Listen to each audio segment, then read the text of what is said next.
right, here we go. Trying a different kind of light today. I'm trying this, what is it called? It is a DigiPower Light. It's like, well, here you go.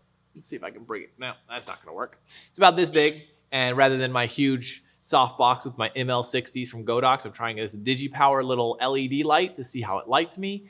What do we think? How does it look? I'm taking you behind the scenes today of a shoot that I did in this very studio.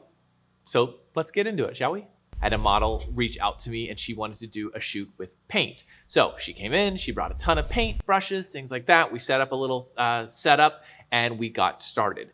Now with this shoot, I wanted to keep it very, very simple. I did a one light setup and I actually, for most of the time, left these overheads that you see on to give ambient light. Also, we have a door which was bringing in some really natural light, so it was pretty bright in the studio, but I was still using a flash to illuminate my model.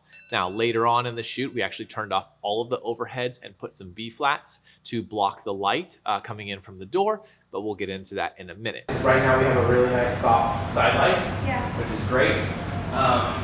For equipment wise, I was again keeping it very simple. I was using the Godox AD200 Pro with the X Pro transmitter, the first one, and I was shooting on my R5 Mark I with the 2870 f2. Now, as for settings, I'll throw them up next to the pictures as I show you examples throughout the video. And for flash power, I was actually keeping it relatively simple. I think I was around 1/32 power the entire time, give or take a few ticks, nothing crazy to be worried about. Now for the modifier, I'm actually not sure what it's called. It's a Godox, but I think it's 120 centimeter. I'm gonna find out and I'll link it in the description, the exact one that I used. But it's actually this one right here. It's all folded up right now, but I am absolutely loving this softbox. It's quite a big one, but it makes the light so soft. I have tons of softboxes, and I have to say for studio work, this is by far my favorite. The light that comes off of it, even when I direct it right at my subject, is so soft, and the hot spots on it right at a camera are very, very minimal.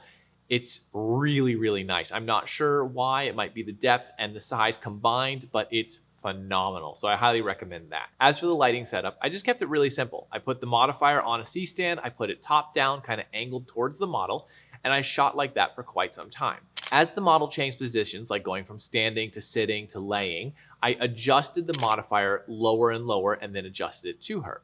Now, I took a bunch of photos like this and they turned out really, really good. Basically keeping the same settings throughout and adjusting the light here and there to keep the light even. Now, about halfway through the shoot, we decided to turn off the house lights and block the natural light coming in from the door with some V-flats. With this, I had to change the settings and a little bit of the flash power to make it a little bit stronger because there was less ambient light. But you can really tell the difference with these photos when the light is more directed and more targeted and less everywhere. It really gives a studio feel to it, and it's totally up to you. If you want to go with more of the light and airy style, leave the ambience on. If you want to go more of a targeted light setup, then go with fully controlled light. But it's a lot of trial and error. Set something up, take a few test shots. If you don't like it, adjust as needed. Whether that's more light, less light, taking the flash farther away, moving it closer. It's all about trial and error until you find that one spot that works perfectly. Studio lighting is really funny. Sometimes I set it up and boom, it looks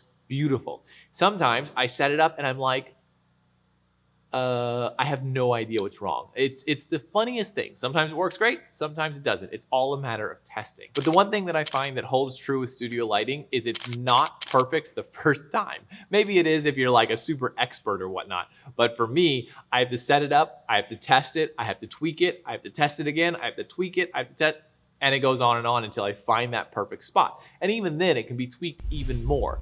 But it is a lot of fun to do, and I highly recommend just testing it out. And I'll link everything that I used in this video in the description. I hope that helps get you started in the studio. If you have any questions, let me know in the comments. Otherwise, hit the like button, subscribe if you haven't already. If you want to check out some other videos, check out these.